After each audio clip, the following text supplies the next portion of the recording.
अस्सलाम वालेकुम eight class. कैसे हैं आप? आज का जो हमारा टॉपिक है वो जो हम प्रॉपर्टीज़ पढ़ रहे थे, जो ऑर्डर पढ़ रहे थे रियल नंबर का, उसकी लास्ट 2 रह गई थी। वो आज हमने उसको टॉपिक को क्लोज़ करना है। तो उसमें जो पहली वाली अब हम पढ़ेंगे वो है डिवीजन प्रॉपर्टी। क्या है? Division property.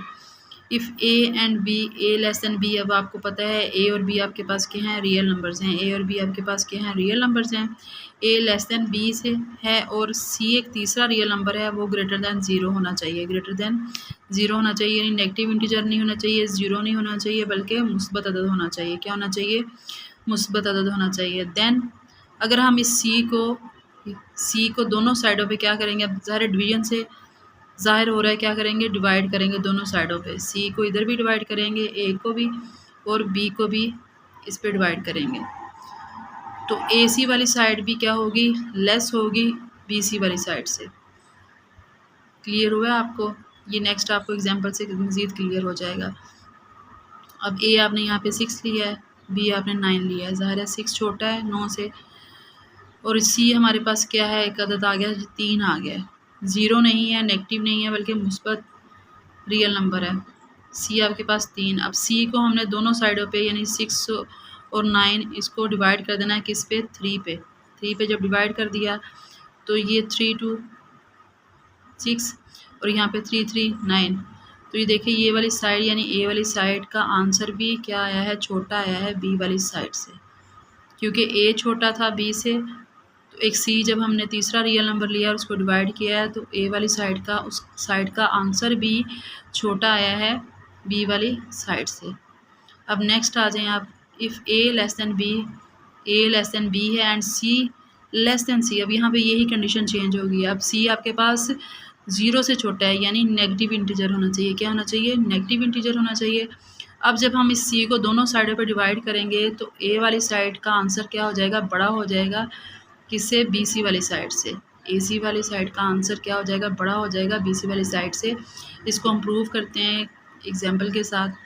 ए आपके पास 6 है, बी आपके पास 9 है, तो 6 लेस देन 9 है। सी आपने क्या ले लिया है? -3। अब देखिए ज़ीरो से हमने छोटा ले लिया है, नेगेटिव इंटीजर लिया है -3। अब -3 को इधर भी हम डिवाइड करेंगे और इधर भी डिवाइड करेंगे।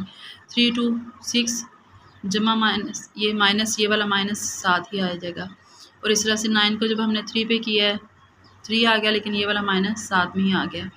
अब -2 और -3 मैंने आपको पहले भी बताया था, माइनस में जो डिजिट आपको बड़ा नज़र आ रहा होता है लेकिन वो होता है छोटा। -3 छोटा है किससे?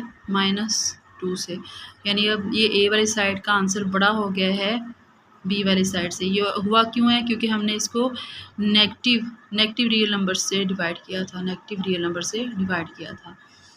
अब नेक्स्ट पे आ जाएं, multiplicative inverse property. Multiplicative inverse property. If A and B both are positive और बोथ आर नेगेटिव देन, यानी ए बी आपके पास दो रियल नंबर्स हैं, या तो बोथ पॉजिटिव हों या बोथ नेगेटिव हों, तो क्या कंडीशंस होंगी वो आगे हम देखते हैं। ए लेस देन बी है, ए लेस देन बी है, तो 1/a ग्रेटर देन होगा 1/b से, अगर दोनों पॉजिटिव इंटीजर्स हुए, अगर दोनों पॉजिटिव इंटीजर्स हुए। अब देखें इसको एग्जांपल से क्लियर करते हैं। ए आपके पास 2 है, बी आपके पास 4 है। ए आपके पास 2 है, बी आपके पास क्या है? 4 है। अब ये 2 क्या है? 4 से छोटा है, यानी ए बी से छोटा है। लेकिन जब हम इसको 1/2 यानी दोनों का ऊपर न्यूमरेटर क्या आ जाए? 1 आ जाए, 1/2 ग्रेटर देन हो जाएगा 1/4 से। 1/2 ग्रेटर देन हो जाएगा 1/4, यानी इसका इन्वर्स, 2 का इन्वर्स क्या होगा बच्चे? 1/2। और इन्वर्स क्या होता है? यानी किसी ऐसी चीज़ से मल्टीप्लाई करना कि आंसर आपके पास क्या आ जाए? 1 आ जाए। 2 को हम किस चीज़ से मल्टीप्लाई करेंगे? 1/2 से, तो आंसर हमारे पास क्या आ जाएगा? 1। इसी तरह से 4 का इन्वर्स क्या होगा? 1/4। 4 को हम किस चीज़ से मल्टीप्लाई करें कि आंसर 1 आ जाए? 1/4 से करेंगे तो आंसर 1 आ जाएगा। तो ये होती है बच्चे मल्टीप्लिकेटिव इन्वर्स प्रॉपर्टी। यानी अगर आपके पास कोई एक रियल नंबर दूसरे रियल नंबर से छोटा है, लेकिन उसका इन्वर्स, उस छोटे रियल नंबर का इन्वर्स क्या हो जाएगा? बड़ा हो जाएगा। दूसरा जो, हालांकि जो बड़ा था उसका इन्वर्स से उसका इन्वर्स बड़ा हो जाएगा। समझ आ रही है? यानी 2 छोटा था 4 से, 2 छोटा था 4 से, लेकिन 2 का इन्वर्स क्या हो गया है? बड़ा हो गया है 4 के इन्वर्स से। 4 के इन्वर्स से, यानी 1/2 चीज़ आपके पास ज़्यादा होती है और 1/4 कम होती है। 1/4 क्या होती है? कम होती है। ये समझ लें ऐसे ही है कि एक पिज़्ज़ा है आपके पास, अगर हम उसको 2 पोर्शन में डिवाइड करेंगे तो ज़्यादा आएगा, लेकिन अगर हम उसी को 4 पोर्शन में डिवाइड करें उस पिज़्ज़े को तो वो आपको कम मिलेगा। तो 1/2 क्या होती है? बड़ी होती है किससे? 1/4 से, फ्रैक्शन। अब नेक्स्ट आ जाएं, अगर a बड़ा है b से, a बड़ा है b से, तो क्या होगा?